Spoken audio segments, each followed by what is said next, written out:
Chapter 12 ऋट लकार यानी भविष्यत काल। तो सबसे पहले चैप्टर में अनुवाद करने से पहले हम लोग ये समझेंगे कि ऋट लकार यानी भविष्यत काल किस तरह से संस्कृत में हम लोग प्रयोग करते हैं या इसका रूप क्या है। तो अभी हम लोग देखेंगे, यहाँ ग्रामर पोर्शन में आ जाएंगे। भविष्यत काल में ऋट लकार का प्रयोग किया जाता है। ऋट लकार के रूप बनाते समय धातु के अंत में निम्न प्रत्यय जोड़ देते हैं। यानी यहाँ कहने का मतलब है कि ऋट लकार जो है संस्कृत में ऋट लकार जिसे हम कहते हैं उसका मतलब होता है भविष्यत काल।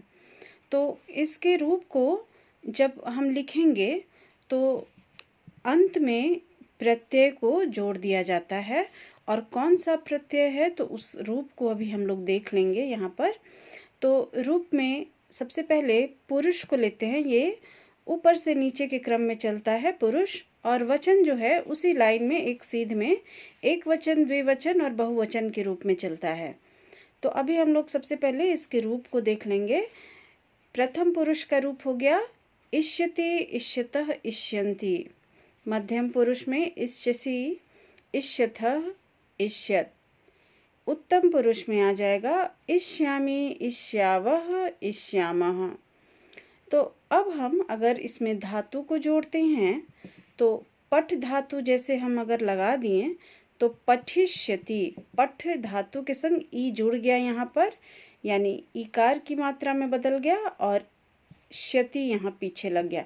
तो पठिष्यति, पठिष्यतः, पठिष्यन्ति, पठिष्यसि, पठिष्यथः, पठिष्यत, पठिष्यामि, पठिष्यावः, पठिष्यामः। तो ये हमारा रूप हो गया। तो अब हम लोग चैप्टर का अनुवाद करेंगे, ये ध्यान में रख करके कि ये हमें भविष्यत काल में इसका अनुवाद करना है। तो छात्रः पठिष्यति यानी छात्र पढ़ेगा। छात्रौ पठिष्यतः दोनों छात्र पढ़ेंगे। छात्राः पठिष्यन्ति सभी छात्र पढ़ेंगे। बालिका गमिष्यति, बालिका यानी लड़की जाएगी। बालिके गमिष्यतः दोनों लड़कियां जाएंगी। बालिकाः गमिष्यन्ति सभी लड़कियां जाएंगी। आगे हम लोग बढ़ रहे हैं। त्वं क्रीडिष्यसि तुम खेलोगे। युवां क्रीडिष्यत तुम दोनों खेलोगे। यूयं कन्दुकेन क्रीडिष्यत तुम सभी गेंद से खेलोगे। नेक्स्ट वाला हम लोग देखेंगे। पत्रम पतिष्यति, पत्ता गिरेगा, यानी यहाँ एक वचन में है, एक पत्ता गिरेगा। पत्रे पतिष्यत दोनों पत्ते गिरेंगे।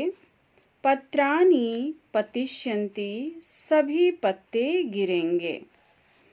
अहम नर्तिष्यामि मैं नाचूंगी। आवाम नर्तिष्यावः हम दोनों नाचेंगे। वयं नर्तिष्यामः हम सभी नाचेंगे। अब आगे हम लोग बढ़ रहे हैं।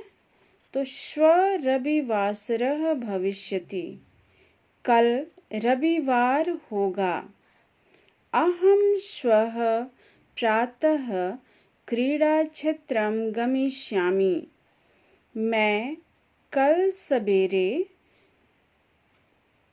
खेल के मैदान में जाऊंगी।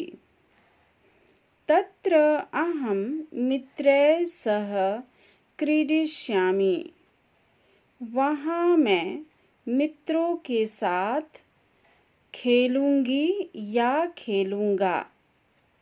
यहाँ उसी तरह से गमिष्यामि में भी जाऊंगी या जाऊंगा। सोमवासरे मम विद्यालये क्रीडा प्रतियोगिता भविष्यति, सोमवार को मेरे विद्यालय में खेल की प्रतियोगिता होगी। अतः अहं पादकन्दुकक्रीडाया अभ्यासं करिष्यामि। अतः मैं फुटबॉल खेल का अभ्यास करूंगी या करूंगा। क्रीडाक्षेत्रात् आगत्य अहं पठिष्यामि। खेल के मैदान से आकर मैं पढ़ूंगी या पढ़ूंगा। तो ये हमारा चैप्टर का अनुवाद कंप्लीट हो गया। अगले वीडियो में हम लोग क्वेश्चन आंसर्स कंप्लीट कर लेंगे।